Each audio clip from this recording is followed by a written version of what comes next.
President Trump is in the Middle East to celebrate the peace agreement that has put a stop to the fighting in Gaza and brought the Israeli hostages home.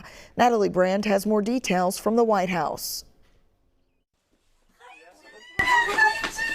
Reunited after 2 years of captivity. The 20 living hostages released today are finally embracing their families.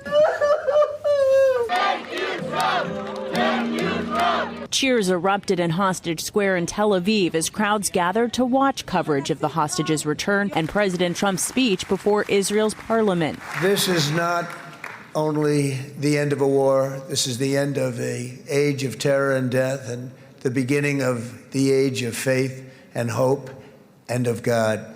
President Trump, who helped broker phase 1 of the ceasefire deal, used the address to lay out his hopes for lasting peace in the Middle East and the future of Gaza. The total focus of Gazans must be on restoring the fundamentals of stability, safety, dignity, and economic development so they can finally have the better life that their children really do deserve after all these decades of horror. As part of the truce, Israel is releasing nearly 2,000 Palestinian prisoners, some of whom were greeted by throngs of people in the West Bank and Gaza.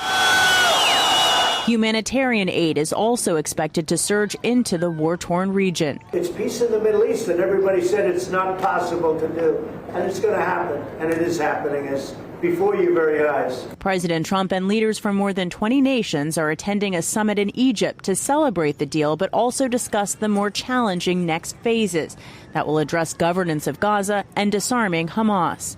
Natalie Brand, CBS News, the White House. The Jewish Community Relations Council of Minnesota and the Dakotas released a statement just now saying, quote, "We exhale with joy and relief as 20 living hostages have at last returned home. The resilience and the steadfast love of their families has sustained the entire Jewish people through unthinkable pain."